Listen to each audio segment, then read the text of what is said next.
शेरों का शेर है और राजाओं का राजा। कौन है वो? जानी।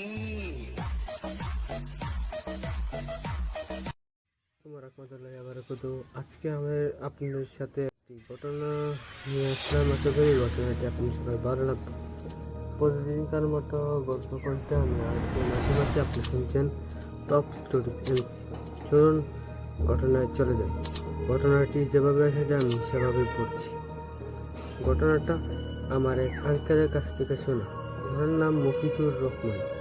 উনি 1971 সালে যুদ্ধ করেছেন। যুদ্ধ শেষ হবে এমন সময় একটা অপারেশনে ওনার একজন যুদ্ধসঙ্গী মারা যান। কপালের গুলি খেয়ে যার নাম শফিউল্লাহ। কয়েকদিন বাদেই যুদ্ধ শেষ হলো।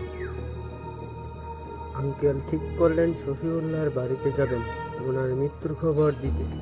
শফিউল্লাহ কিছু ব্যক্তিগত চিঠি থেকে ওনার মৃত্যু খবর দিতে। শফিউল্লাহ কিছু ব্যক্তিগত চিঠিতে ওনার স্ত্রীর ঠিকানা জোগাড় করল। জায়গাটা বাগেরহাটের খানজাহান আলীর 7 গম্বুজ মসজিদের আশেপাশে কোনো একটা গ্রাম। কোন একদিন আঙ্কেল রওনা দিলেন। এত তো রাস্তার অবস্থা খারাপ, এরপর যুদ্ধ পরবর্তী অবস্থা। অনেক কষ্টে সন্ধ্যায় গিয়ে পৌঁছালেন ওই গ্রামের মানুষজনকে জিজ্ঞাসা করে শফিউল্লাহর বাড়িও খুঁজে পেলেন। ছনের কুরু ঘরের মতো ছোট্ট একটা ঘর। বাইরে থেকে দেখলেন ভিতরে কুপির আলো জ্বলছে। উনি শফিউল্লাহর প্রিয় মেয়ের সাথে দেখা করলেন। তাদের জানালেন মৃত্যুর খবরটা ওদের মধ্যে কোনো ভাবান্তর হলো না। শফিউল্লাহর স্ত্রী বলল, হঠাৎ আপনি এখানে? উনি এসে পড়বে। আঙ্কেল বুঝতে পারলেন না। ভাবলেন ওদের কোনো আত্মীয়র কথা বলেছেন। রাতের খাবার তিনি ওখানেই খেলেন।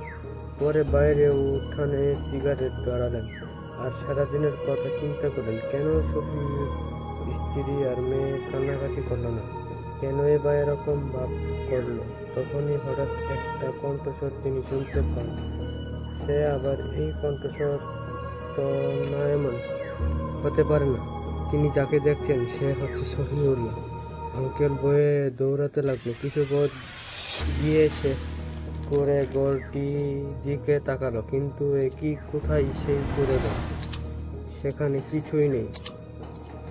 ঘটনাটি আশা করি সবাই ভালো লেগেছে। ভালো লাগলে একটি লাইক এবং যারা নতুন এসেছেন তার চ্যানেলটিকে সাবস্ক্রাইব করে পাশে থাকবেন।